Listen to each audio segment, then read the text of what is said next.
What is good, everybody? Thank you so much for joining us once again on another episode of the Coffee Roaster Warm Sessions podcast. I have no idea why I'm out of breath. All I did was went and grabbed some batch brew from the batch brewer. You did jog over to the door. You know. It's true. I don't know. Couple of hops. Yeah, it just goes to show how much I need to get back into my jogging routine. I started for a little bit, and then I... Still playing pickleball. Barb told me. Yeah, I played with Barb. Yeah, you did. Yeah. You and Devontae. And Yeah. and Barb was with someone else. She was telling me. Yeah. Did y'all beat Barb? Of course. Oh, nice. Yeah. It's not what Barb didn't. It's like, I don't remember who won. Yeah. Okay. It's too funny. Okay. Yeah. Shout out to all the pickleball players out there. Yeah. But before we get into the podcast episode, and we pour some batchy, or we can just pour it right now. Yep. Friends, a lot of the listeners of the podcast responded to our last message about, 1 second.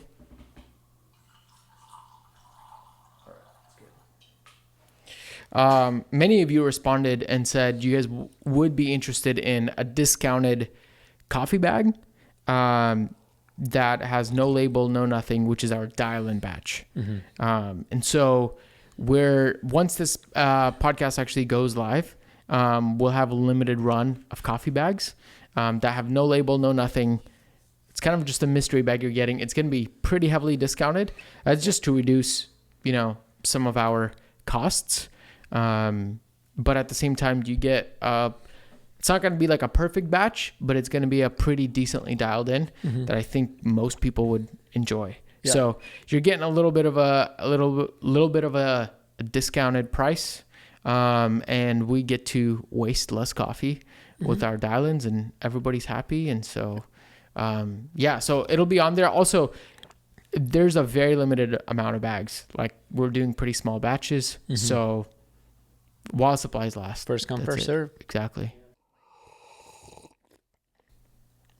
I don't know. Maybe it's the brewing. I just don't like it right now.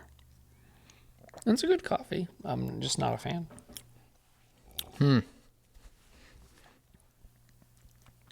Yeah. What don't you like? It's a little harsh. You can taste it. Slightly harsh. Like, what's harsh? Like, it's like almost... on like the back end, it's like scratchy on the back of my throat. You know what I mean? Scratchy? Yeah. Like just a little harsh. It's not quote unquote smooth. It's a little bumpy. Oh, yes. But it's juicy on the front end. Yeah, it is. It is juicy on the front end. It's just the aftertaste. The aftertaste is a little... It's... I don't know if I'd say... I don't know. If I'd call it scratchy, but it definitely just tapers off really quickly. Yeah. It's just a little, there's like some harshness on the back end that I don't like. That kind of ruins the cup for me. Yeah, but on the front end, it's very juicy, light. I don't know if I'm picking up really any flavor notes other than that it's bright and juicy. Yeah. Maybe I don't know. I don't know. Maybe a little bit of berry, like a hint of berry, maybe some stone fruit. I don't know. No, it's not a whole lot. It's just a little, either like a little floral thing, like eucalyptus, like herbaceousness, but with florality on it. No, there is a slight. There's a slight, like I said, like a light stone fruit on there for sure. It's coming as the coffee cools a little bit. Yeah. But it's also, it's kind of interesting. Like, I can't say really anything bad about it. It's really solid, juicy on the front end. Yeah. It's got some essence to it. The texture is really nice and pleasing. But to say that it's like a booming flavor puncher, I also can't say. So I'm like, it's a bourbon. I don't know. Right? I think so. Yeah. I don't know. Yeah. So makes sense. Yeah, this is a coffee from the barn out in Germany. This is their filter roast, so it's pretty light. Now is it cool is like there is some grape like thing going on that I'm tasting. Yeah. There's an like the acidity is nice. Almost a winey thing too. Yeah, it's their filter roast, so it's pretty light, fairly light. But again, like also pretty solid, like juicy. Solid. I like it. As it cools, like it definitely keeps getting better. But yeah, I'm just pumped that I can go to a local cafe here and pick up the barn. I know, right? That's world class. Just like, seriously, I was thinking about that this week. I was like, man, imagine that. Like in Bellingham, you can go and get. Yeah. For those of you who don't know, like Bellingham's not a small town. Now I can't call it a small town anymore. Yeah. But it's definitely on the smaller end, and to have like world class stuff coming in at a local shop is like, it's really nice. I was like, wow, I can get some nice Nordic light roast. Yeah. Right here in town. So. I mean, yeah. I was just talking to someone about the humans like, oh, is Manhattan? Do y'all have Manhattan? I was like, no, not anymore. Kind of rotated to the barn. Yeah. And when I said that, I just thought to myself, I'm like, that's wild. Like you can almost pick up a European coffee at all times. Yeah. In Bellingham, which is nuts. Almost always, right? Yeah. It's like of course it's rotating. There's no guarantee, but I feel like on a regular we've had some European roasters come in and out. Like when we had Kawa that one time, that was super sick.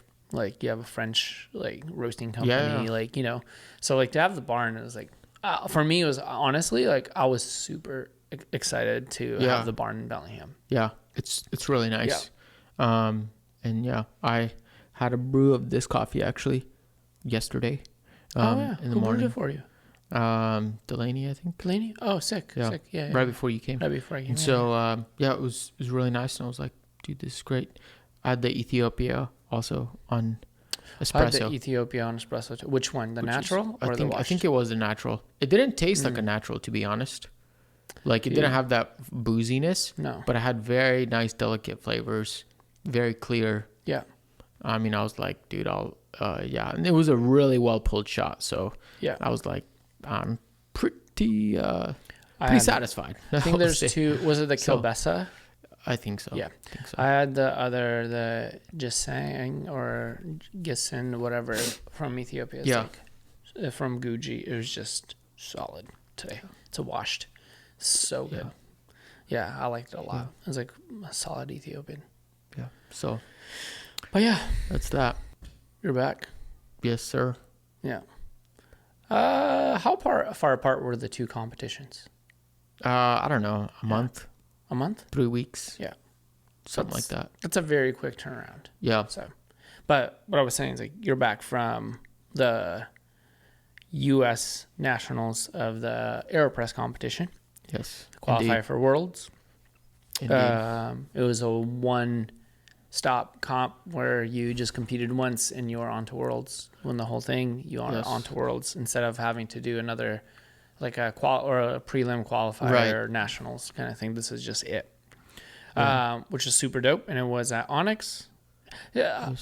Okay, this time around when you go to Arkansas regularly because we have a friend in Arkansas. Now I guess it sounds weird to go to Arkansas regularly. I mean, specifically to visit a friend, but also like you go to Onyx Coffee Lab now like multiple times a year. Yeah. You make the pilgrimage. I've joined the pilgrimage. Right? Oh, is it? Yeah, that's dude. I did that's not literally mean their that. their That's motto. their motto. Join the pilgrimage. Oh, that's wild. Pilgrimage. I did not mean that. Nice. But anyway, you this time around, what was different about Onyx, or what caught your attention just at Onyx? I thought I'd mention this at the end of the podcast actually, but I don't. There wasn't really anything different. I think what was different is more me. I was different. Yeah. So I think there's like in life either something changes and you get to experience something that's changed, or you're developing and you're growing as a person and you change, which then changes your experience of the very thing, like how I traveled, 10 years ago when I was like 18 or whatever. It's very different than how I travel right now, even though it's kind of the same gist. And so, yeah, it was like, so nothing from Onyx really changed, but what did change was like my experience of it. And I think I felt very, very inspired. Like, I don't know where we are, as a business and being very business minded, like especially the last few months, and thinking about it from a very business perspective. All of a sudden to go to a place that's like this beautiful cafe, both their HQ, but then also where the Aeropress competition took place, which is at the Momentary Museum. Oh, sick. And that space is just stunning. It's just like a work of art. And to me, experiencing that from a very coffee centered experience, like I was there for a coffee competition. I was there to drink coffee. Like almost felt like the business side kind of drifted away. My business side of the brain drifted away. And I was like, man, this is like, say what you want about Onyx, and Onyx may not be, your favorite roaster or whatever, but man, they built something so extraordinary and so beautiful. It is like, I don't know, like the Mecca. It's a freaking work of art. Yeah. And I was like, oh, interesting. Like this is originally what I would like to work towards. Yeah. You know what I mean? You know what I mean? Big claims. Yeah. Like, it was just like, oh, okay. Like this is why I do the coffee thing. Yeah. Yep. Just like a little mental recalibration. Yeah. Which was really nice. Yeah. Yeah. Is it, let's see, I've never been to Onyx Coffee Lab. Of course, we know friends always run into Andrea, John, and Comp and stuff like that. So like there's that connection there, but I've never been to any of that cafes. I think that's one of the things I would like to experience, similar to what you're talking about, is Onyx is like a monster. They're massive in my head. Like they're just a powerhouse. They are. Like they're iconic. Like I remember even early, or like in the beginning of like my coffee journey, like Onyx, people are already talking about Onyx, and that stood out. And the fact that they're in Arkansas is even wilder, like in the middle of the United States, which is also smart for distribution. But still, it's like, what? There? Not in like on the coast in California, not like on the coast, maybe on the East Coast, but like in the middle of the United States, there's this iconic coffee company. And then with that, trying their coffees and realizing like, oh, they're fairly tasty. Even when my palate changes and even when my palate moves, they're just solid. They've done a good job throughout the years, and they've continued to crush it throughout the years. So there's like mad respect for that. So one day I hope to visit. Now, because you and I competed and we did an episode on the Aeropress competition that we did in Vancouver, because this is your quote unquote second competition of the year, how, if it's okay, like maybe we can play a little comparison in like what you enjoyed about doing it at Onyx a lot, especially in reflection to the other one was your first Aeropress competition. This is your second go around. So first, like, what did you enjoy about actually doing it at Onyx? I don't know. I think the space, the experience was a little more, I think, fleshed out and ironed out. I don't know. How was the setup? Describe the setup. I would say the experience of like I think the judge calls. Oh, okay. Were actually, who were the judges? More dialed in. I think one of the judges was like a guy who owns a multi-roaster out there, and then the other two people I think work for Onyx. Yeah. Was Bear one of the judges? No. Okay. And so, I think that was better. I think the coffee was a little more enjoyable. It was Onyx, I assume. Yeah, it was Onyx. Yeah. What coffee? Do you know what coffee it was? Also came with its quirks. It was their first, actually, I don't even know if it's released yet, but a Brazil anaerobic natural. Oh, okay. Yeah. that they roasted. It definitely came with some challenges brewing that coffee, but I think I enjoyed it more than the last competition. So the last competition did feel a little more like exciting and more like there was like a lot of people at the cafe. The one in Vancouver. Yeah. Yeah, it's a small space and it was packed out. Like, compared to the Onyx one, yeah, it was more packed out. Wow. Yeah. So this was like cool, like a bunch of competitors got together. I see. There wasn't many spectators. Yeah, not as much. So that changed the experience, which I like the Vancouver one more. But it was cool though. On the other hand though, got to run into a few people who are listeners of the pod. Oh, nice. Which was really awesome. Got to connect with them, which is always such a cool experience. Got to connect with some other coffee people that we've chatted with over the gram. So that was cool, just meeting new people. But yeah. And how was the setup? Did they have were the rules the same? Because I didn't read the rules for Arkansas. I assume the rules are the same. Pretty much. Yeah. So did they have grinders at the tables? They had like an EK up for grabs, a bentwood grinder up for grabs. Yeah. And then whatever grinder you wanted to bring. Oh, nice. So yeah. Was it a similar setup to where there were 3 competitors in like this L-shaped, or were you? It was kind of like there was like 4 stations. And so 2 facing one way, 2 facing the other way. So you were like back to back almost. Okay. Yeah. Cool. So facing away from each other. Yeah. And yeah, it was pretty and similar, basically head to head kind of bracket. Yeah. That makes sense. Okay. So it's fairly similar, same rules. With that said, you got the coffee in normal Aeropress rules. You get the coffee, 2 weeks before competition? Right? Something like that. Yeah. 2 weeks, a week and a half. Yep. And then you're competing with the same roast date. Almost. The coffee that they provided was like roasted a few days after. Okay. My sample. Fairly close. But pretty much the same. Or you could have used your sample as well if you wanted. So they weren't very picky about that. So well, that's cool. That's kind of cool. Yeah. Yep. But, so what did you also, because that's a cool thing you mentioned earlier, like you were actually heading in to Arkansas to Onyx for competition. So do you feel like your brain was a little more set and dialed going to Arkansas rather than, leaving home and just driving up to Vancouver? I don't know. I think the fact that like it was like a 2 birds with 1 stone. I went to compete, but then also went to hang out with a buddy of mine. Yeah. So it felt like a little less stressful. Oh, nice. I don't know why, but like as soon as I got there, I was like, cool. Like this is like an average, like no stress. We're just chilling. We're just, It reminded me a lot of actually the same like internal feeling that I had at the Comandante Championship. Yeah. Which was like, now kind of makes sense. Yeah. It does make sense.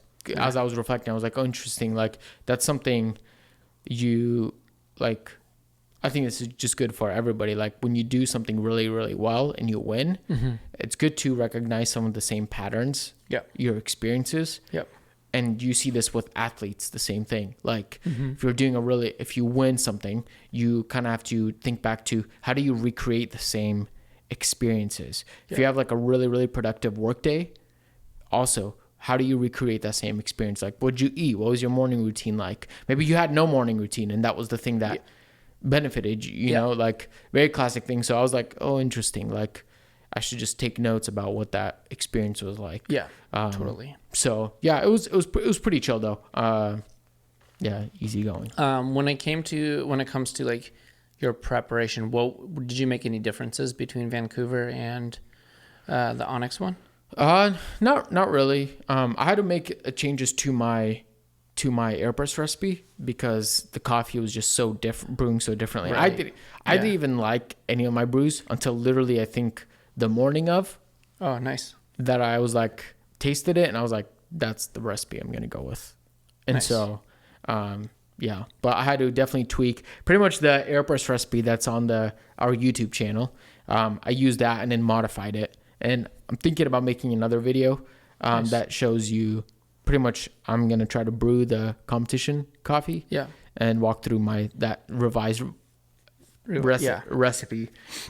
So yeah, that makes sense. But, dude, that's super sick. So you didn't change much, just adjusted to the coffee.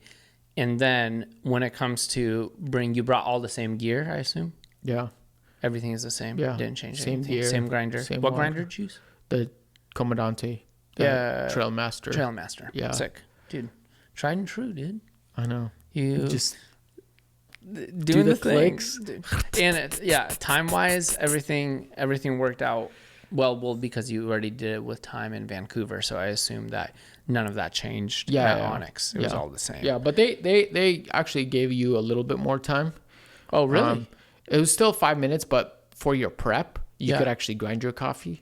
Oh, well, that's a game changer. So yeah, that take off. But I didn't want to change my my workflow. Yeah. Because I just And that's the thing, like smart. The one time that I did change it, that's why I lost my first. I would argue that's why I lost my first place standing. Yeah. Because I changed something, but outside of that, I was like, I can't change anything. Like if I practiced starting to grind when the timer starts, I'm just gonna keep doing that. I'm just gonna. I don't want to change. Yeah. So yeah. Yeah, you have to. I don't know if you mind sharing. Do you mind sharing what was your total brew time?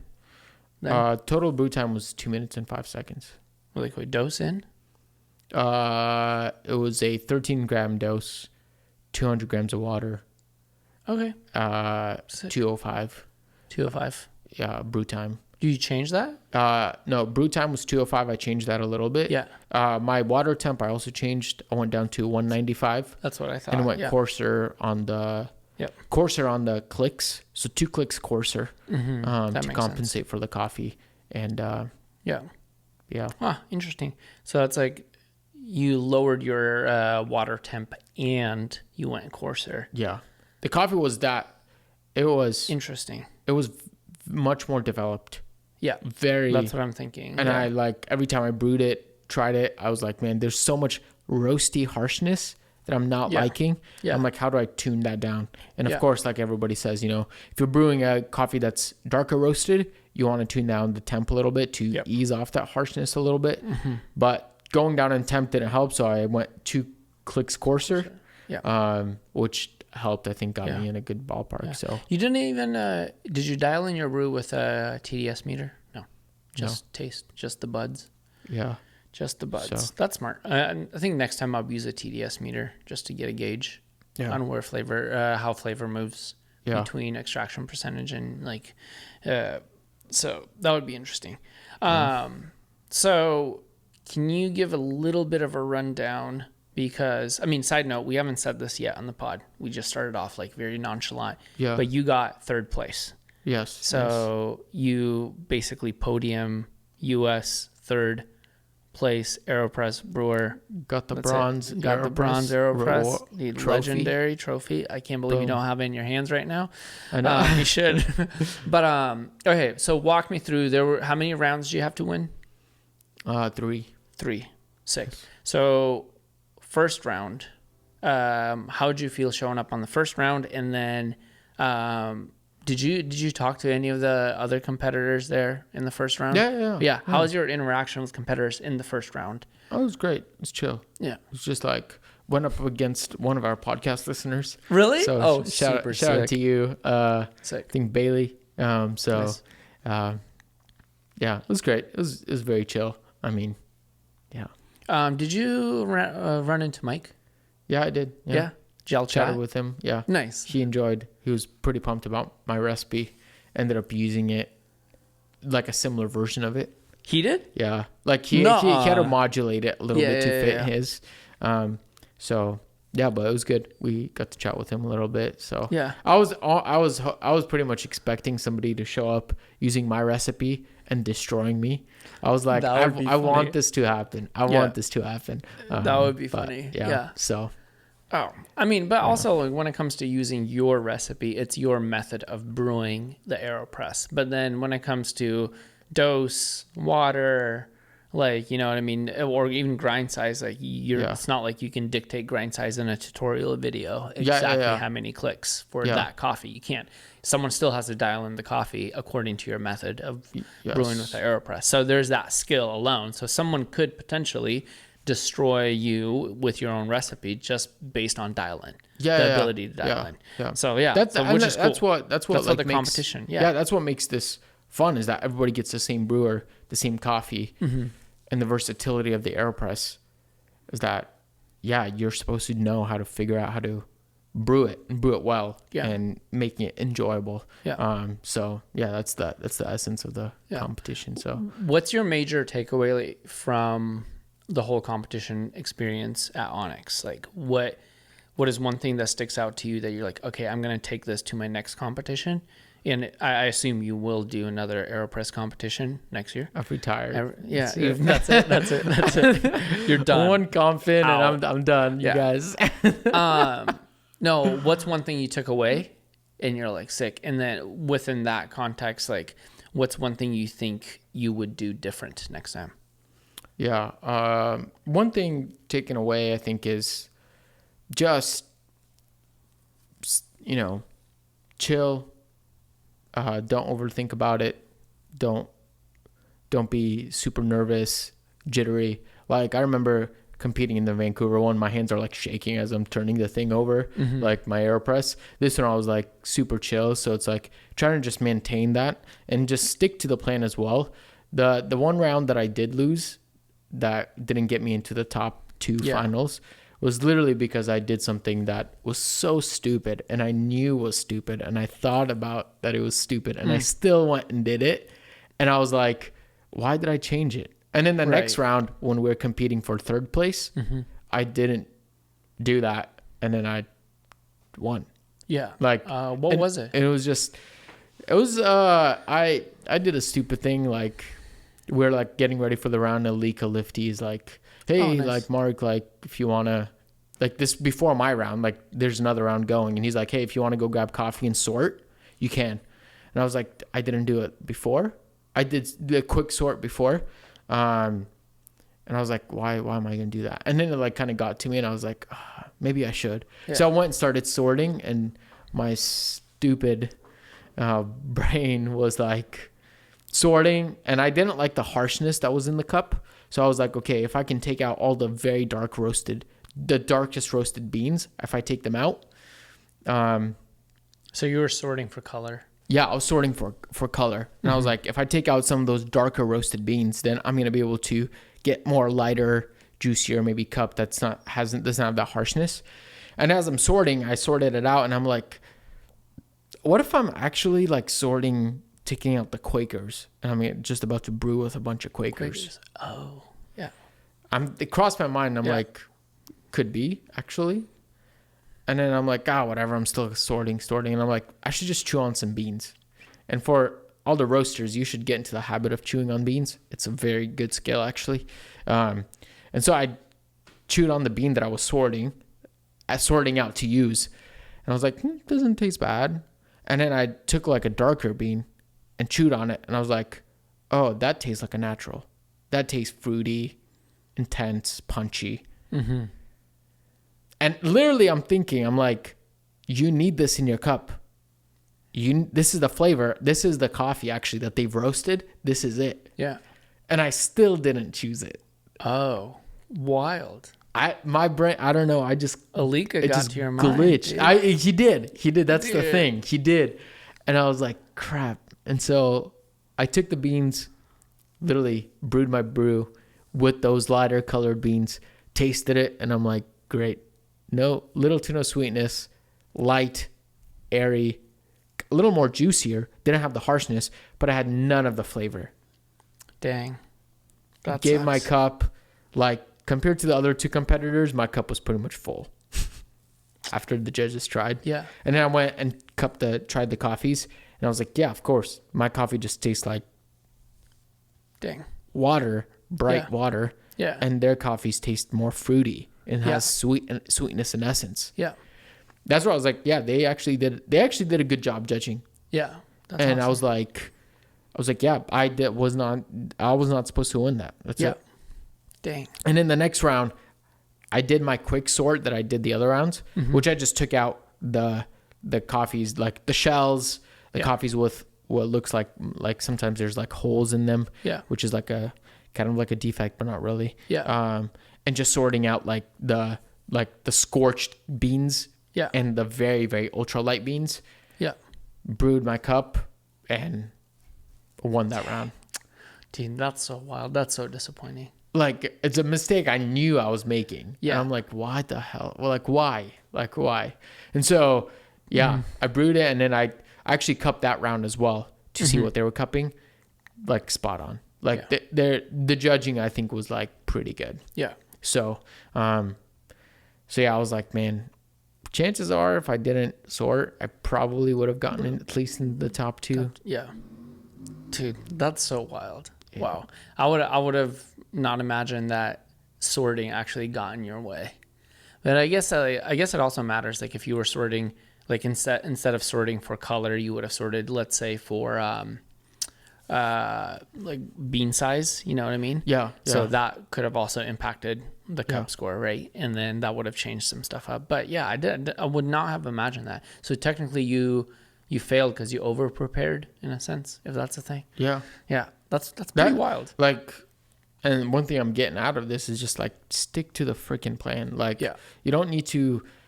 You can make maybe some final adjustments, but like if you did good, if you prepped really well, and you have a system down, making last minute big changes is probably not going to help. No. Like that's what you should be doing in your prep stage. That's why you're training. Yeah. On day of competition, when you're competing, that's the time when you use what you've prepped and how you prepped to showcase that. That's it. Yep.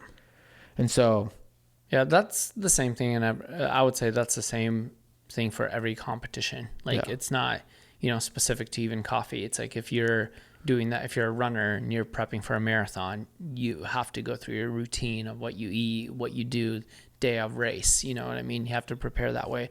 Or, I mean, if you're playing any other sport, you're also like mentally preparing in a way that you're able to execute to the extreme of your ability because you prepped, you trained for this. So why would you change something on game day? Because then you're basically eliminating your training. You're ruining your training. Why are you experimenting? Exactly. And now is not the time. So that's super dope. Yeah. So all right. Well, I mean, so now that you are officially the third best in the United States with the Aeropress, do you think you're going to brew more with the Aeropress at home? Maybe. I don't know. Not like Aeropress still not your go-to brewer now. It's not my go-to brewer, unfortunately. Nice. But you can get some like. At this point, I'm a diehard fan for my recipe. I'm like, I think. I just love my recipe. Like I'm pretty convinced it can make good coffee at this point. Like, it shows. So totally. and so I'm like, brewing with it it can still produce a good cup. I just still would prioritize though, like a classic pour over, but so that's solid. All right. Well, there you have it, folks. You heard it from the man, the myth, the legend himself. Mark Kotrovsky, the third national Aeropress, got third place. I don't know how to even line that up words wise. I felt like I was just ordering a latte at Starbucks saying, do I say the size first or do I mention the million syrups? Any last words? Thoughts? That's it. 10 out of 10. Do it again. Yeah, I guess we'll be back next year, I guess. But alrighty. Well, you want to give us the benediction, the ending, the ladies and gentlemen, boys and girls, as we always say, remember, reflect what's good.